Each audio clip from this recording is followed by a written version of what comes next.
Pac-12 football recruiting is absolutely crazy. I mean, it is bonkers right now. Getting you up to speed on what's going down. UCLA, Deion Sanders, and so much more. Let's go.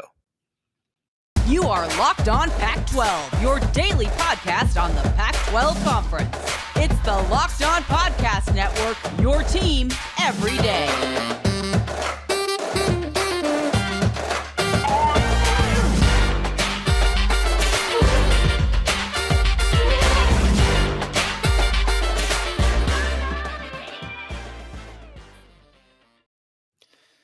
Welcome, everybody, to another episode of Locked On Pac-12. I'm your host, Spencer McLaughlin. Thank you so much for making this your first listen or your first view of the day. Part of the Locked On Podcast Network, your number one source to stay up to date with our beloved Conference of Champions. Continue, please, and thank you. Do like, comment, subscribe wherever you listen to or watch this show. Also appreciate those 5-star reviews on Apple Podcasts and appreciate John Garcia Jr., our recruiting insider here at the Locked On Podcast Network, for joining us here on today's show with a great shirt. Might I add, repping. We're always repping out here. No, we did not plan that. For those of you listening, we have the exact same shirt on, which they're just mighty comfortable. There's just no other way to go about it. But covering send some recruiting, more Locked On. Yeah, give us as many as you'd like. We'll continue to wear them. But less comfortable, John, are the situations in the quarterback position for some Pac-12 teams, and we're certainly going to get into all of that here on the show today. But I want to start with that man, Deion Sanders, because he's starting to get things going now. He's done at Jackson State. He's all, full-time at Colorado. What is the latest you're hearing on that front? Like, where can Colorado's recruiting class go? Well, look, like you said, not only is he done at Jackson State, but a lot of great players are done at Jackson State, including Travis Hunter, who is officially, finally, as expected, in the transfer portal. And, of course, Colorado will be chief among the programs in the mix for him. There are going to be some others. Again, former number one player in the country, could play receiver or DB, played both at Jackson State. And Deion was really credited with this pull, right? This was the shocking National Signing Day flip last year. And now Hunter's in the portal with 3 years of eligibility. But portal aside, Deion's cooking at Colorado. I mean, I think it's pretty clear that it's going to be a huge talent upgrade, and very quickly. We've seen them do it in the portal already, which was probably the short end of the to be expected. But we're continuing to see more commitments at the high school level.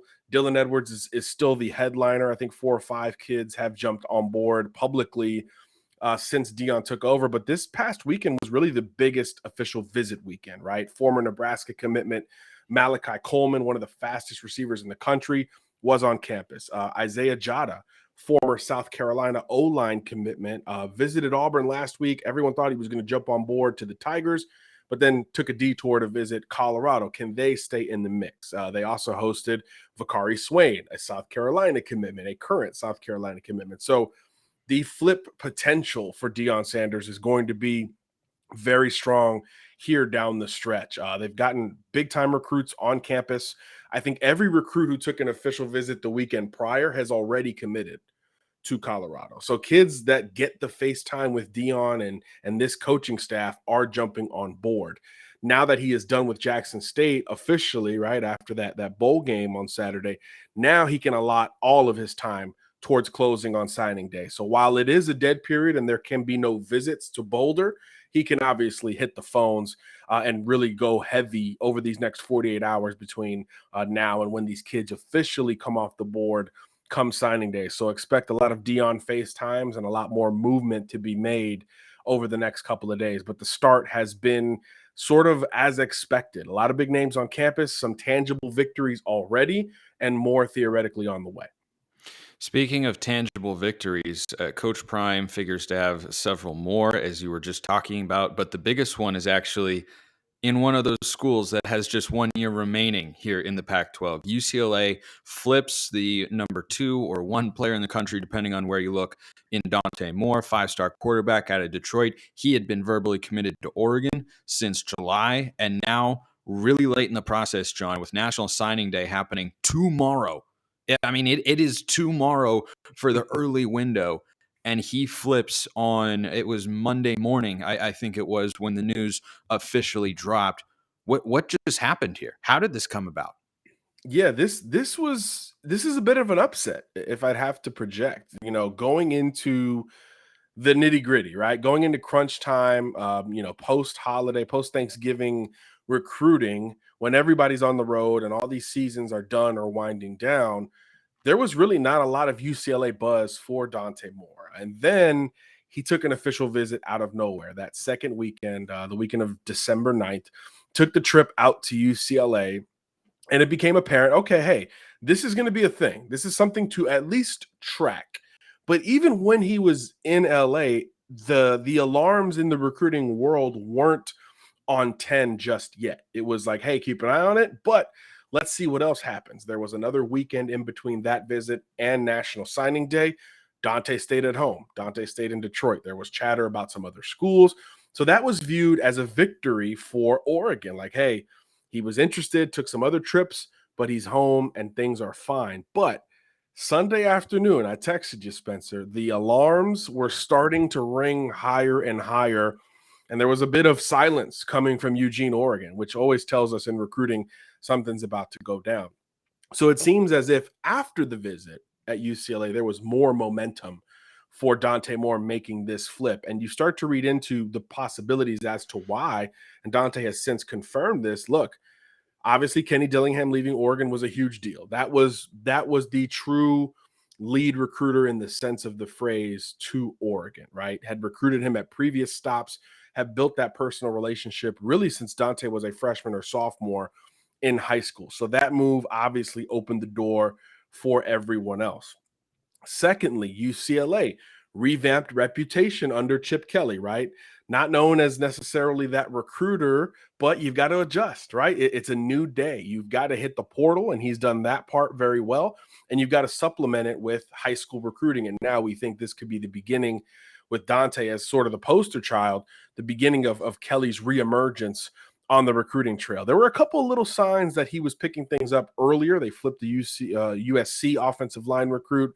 They were in it for some other big-time recruits, but obviously Dante's is his really first big splash since his Oregon days from a recruiting standpoint. So I think that was a big factor. The development of Dorian Thompson-Robinson obviously cannot be understated here. This is something that obviously resonates with Dante Moore at the quarterback position. DTR became a high-profile, borderline Heisman candidate over his last 2 years at UCLA. He credits Chip Kelly with a lot of that. Naturally, Dante is going to be receptive of that in his own right. And then I think kind of the sleeper source, or the sleeper reason, I should say, is the move to the Big Ten. He's a Detroit kid. He grew up before that in Ohio, right? So this is a kid who literally came up in Big Ten country. So the thought of playing for the high-profile LA team that has developed well and stabilized under Chip Kelly offensively back home against the Michigans and the Michigan States and the Ohio States of the world is something that has to be appealing towards Dante Moore. So I think all those things together, and let's not be ignorant to the LA NIL capabilities, the Caleb Williams impact in that city from a galvanizing and college football standpoint. All of that has to factor in, as well as the theoretical open door, right? UCLA's eligibility for Dorian Thompson-Robinson is up. So there's an opportunity, and I know UCLA just took a transfer quarterback, but there's an opportunity for Dante to be the guy day one. Again, circling back to that Caleb Williams impact. So now this could become sort of a crosstown deal with two very galvanizing and already famous quarterbacks by the time they got to their schools. So a lot of interesting factors for UCLA. It's an ambitious get on both sides of the equation, in my opinion. But Dante, even picking Oregon in the summer before Dan Lanning coached his first game, has showed some of that willingness to not only bet on himself, but bet on a program that appears to be trending up as opposed to one that is maybe already there. So this is a huge deal for UCLA, for the Pac-12, eventually for the Big Ten to win a recruiting battle like this. And again, this is probably Kelly's biggest recruiting splash since the Oregon DeAnthony Thomas days, which is saying a lot on both ends of the spectrum. Well, all these openings on rosters that are formed because of, quarterbacks being here, players going there, might have you thinking about the openings at your small business. If you want to find the best qualified candidates available, you have got to check out LinkedIn Jobs, because every new potential hire can feel like a high stakes wager for your small business. You want to be 100% certain that you have access to the best qualified candidates available. That's why you have to check out LinkedIn Jobs, helping you find the right people for your team faster and for free. Small businesses rate LinkedIn Jobs a number one in delivering quality hires versus leading competitors. LinkedIn Jobs helps you find the qualified candidates you want to talk to faster. Post your job for free at linkedin.com/lockedoncollege. That's linkedin.com/lockedoncollege to post your job for free. Terms and conditions apply. LinkedIn Jobs is the official recruiting sponsor here at the Locked On Podcast Network. John, something else that has to come into that Dante Moore conversation is the news that Oregon fans got on Sunday evening or afternoon, whenever exactly it was.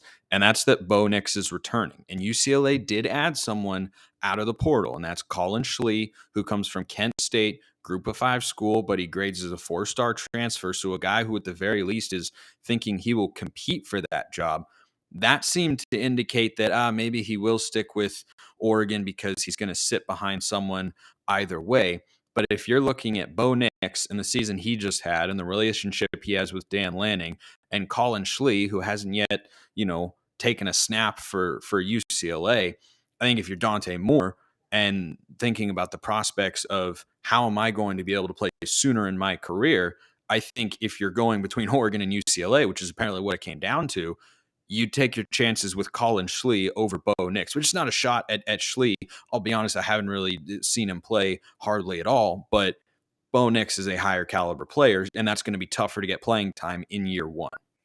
No doubt. I mean, I think I don't have the numbers in front of me, Spencer, but does Bo have the most starts of any quarterback coming back into college football in 23? He's got to be very close. He has to be really one. Close. Yeah, him, Michael Penix.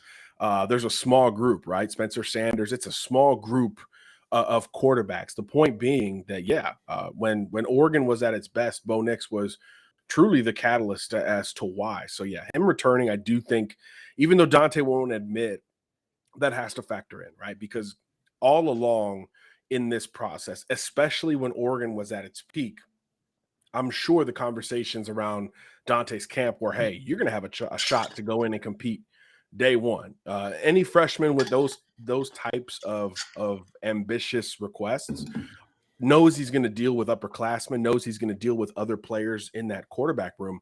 But it hits different when it's a fifth-year returning starter, returning dynamic dual threat, which presents something beyond the experience that Dante really doesn't. Dante can move, but he's not that dynamic dual threat that a Bo Nix or even a DTR is at the same stage. So naturally, I do think that factored into some of the reasons why Dante made this flip, something that, again, you could tell was pulling at him. You could tell this was a back and forth deal because otherwise I think the decision would have come in sooner, almost as a courtesy to Oregon. Dante is a very calculated kid. This decision coming so late in the cycle, I think, tells you how close it really was. And he still gives Oregon a little bit of leeway, just a couple of days to try to right the ship from a quarterbacking perspective. But of course, Bo Nix's return is bigger than any recruiting win at the position, at least for next year, that Oregon was going to have. But there's no doubt that all these portal situations, especially at quarterback, affect recruiting as much or more than it could possibly at any other position. I think for UCLA now, they will likely see some names enter the portal if they haven't already at the quarterback position. I mean, Ethan Garbers is a guy who looked like he would be the next starter, but you bring in Schlee. They were rumored to be going after DJ Uiagalelei. Now they get Dante Moore. Seems like, from what I hear. So really, yeah, that's still possible. We've seen a couple schools hit the portal for multiple QBs in the past. Last year, I think Auburn did it, LSU did it, Nebraska did it. You bring in multiple QBs in the portal and let them kick off your battle kind of between each other. And then maybe another one departs in the spring, depending on how that shakes out. But as of Sunday, I did still hear a little bit of DJU to UCLA buzz, just for what it's worth. That would be fascinating. 3 quarterbacks added in a cycle who all, for different reasons, bring starting capabilities to your team. I don't know if we've seen that before, but it's a new era, John. It is craziness, hectic mayhem, and all that sort of stuff out there. So you never know. But I do think within the Pac-12, potentially Ethan Garbers could be a name to follow. I mean, in the limited backup action he saw, I thought he showed some signs of being solid. Cal has got Kai Milner over there, but is he a surefire thing? Probably not. And of course, they had a lot of success with his older brother, Chase Garbers. Oregon State's on the market for a transfer portal quarterback. Arizona State is in the market for a quarterback right now with Emory Jones, going back into the transfer portal. So that's an interesting one to follow for sure. But another fascinating quarterback situation, John, exists up in Seattle with the Washington Huskies, and they too lost their 2023 quarterback commit, just like Oregon, when their veteran, experienced, highly productive starter announced he was going to return. And that guy is going to be the starting quarterback. So Michael Penix is back up there. Sam Heward, as of today, which is Monday, December 19th, as we record this, is still on the roster. We'll see if that lasts into, the end of the first transfer portal window, which ends on December 18th. Then there's a second window that opens in the spring. Still a lot of time, and you don't know exactly who's going to be on your roster ahead of the 2023 season there. But Washington is also looking for a 2023 quarterback because they've got just, I can't remember if Dylan Morris is still on the roster, but they don't have a young guy other than Sam Heward whose future is murky. So now on the high school recruiting front, John, where does Washington go at the quarterback position? Yeah, I'm not sure. I think the timing obviously is tough, right? Lincoln Kienholz decommits from Washington, flips to Ohio State. Washington, just before that, was clearly aware of Lincoln's situation because they had just offered Sam Leavitt right before Kienholz made that flip to Ohio State. But Leavitt has since come off the board to Michigan State in a flip of his own right, a Wazoo quarterback commitment who flips over to Michigan State. So yeah, both programs in the state of Washington are a little bit left in the dark to a degree before signing day. So I think it's tough. Obviously the dead period is here, so you can't host any other recruits. Most of these programs, Washington especially, haven't hosted other quarterbacks since the summer, right? Outside of Kienholz, quarterbacks hadn't been to Washington officially in this class of 23 since the summer months. So very hard to circle back on recruits. Now, again, signing day isn't until Wednesday, 7 a.m. Eastern time. Letters can start to come in. The first signing day isn't until Wednesday. The second one is February. Right. But, 80% plus of recruits are going to sign in December. So this really is the de facto signing day. So phone calls will be made from Washington's camp, from Washington State's camp, maybe from Oregon's camp as well, just to see if there's an opportunity.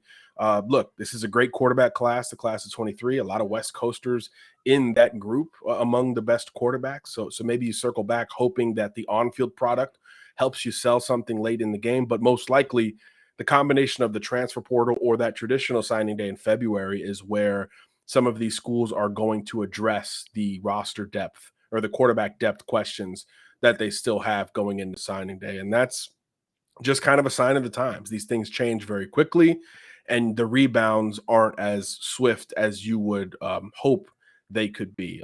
So that's why it's a year-to-year deal. Every single position is as fluid as it's ever been, but obviously the quarterback position gets a little bit more attention. So you've always got to be focused on talent acquisition, even if you feel good about the current guy. And just like all those schools do feel good about 23, you got to plan for beyond that basically every day. So that will be fascinating to see how these schools recover, because obviously there's a pretty nice offensive product to sell between them.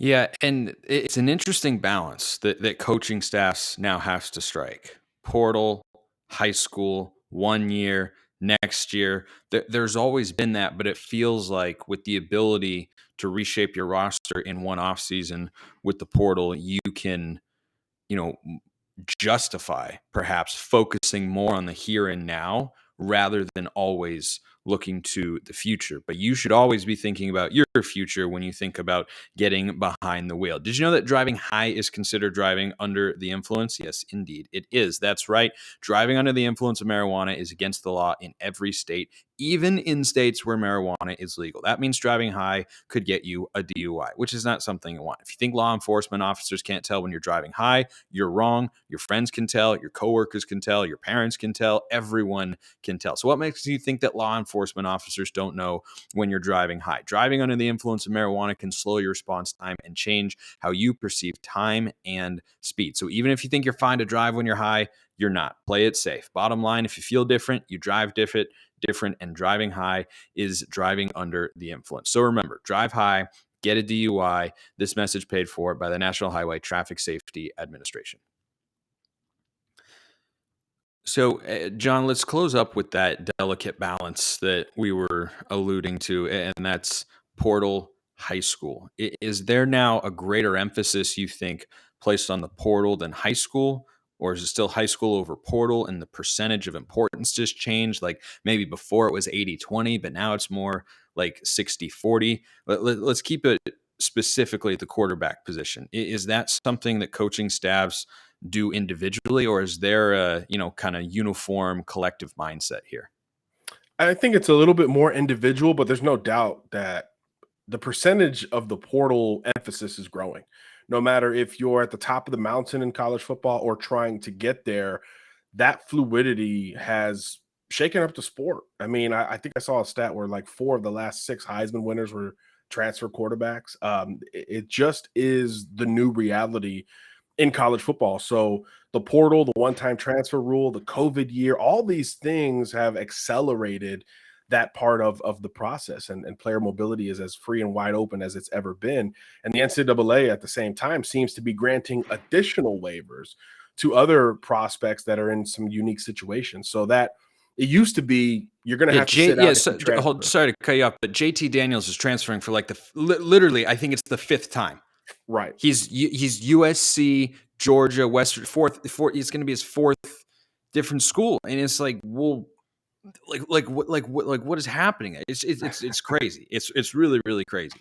Right. And there used to be this thought of not only do you have to sit out if you transfer, sit out an entire year, but anything beyond that, you're going to have to fight with the NCAA to have some waivers granted. Now it's like everybody gets a waiver. I mean, it's totally flipped in a matter of 5 years. So yeah, I think everybody's got to be more aware of the transfer portal and at least inquire about it. A school like Notre Dame or Clemson really doesn't utilize it much, but there's also a sense that as long as that continues, they're going to start to fall behind from a roster management standpoint. It is truly an adjust or an adapt or die type of scenario, because even those schools are losing players to the portal, and that used to not be a thing. So at every position, it's going to be more scrutinized, and obviously quarterback is where that conversation has to begin. And just look at this year. A lot of quarterbacks in the portal have made their decisions already, but there's still a boatload of very interesting arms that are available, and they're going to shake up how we feel about the 2023 season in short order. So they're making visits, and more could enter the portal here going forward on top of that. So you have to be aware of it. You have to be willing and at least open to it. But yeah, some schools really do view it, I would say 50-50 from the portal to high school, because you also have to factor in, not only do these portal players have experience more times than not, they just help you win a little bit sooner. And the window to win when you're hired as a coach, even in year 1 and year 2, those expectations are higher than they've ever been. And we're seeing coaches getting fired after year 1 or 2 at a program in the Power 5. That used to not happen. You used to get, okay, wait till his guys are there, right? Wait till he can overhaul that roster. Now it's like, no, you've got all the tools to overhaul it in year 1 or year 2. So by the end of year 2,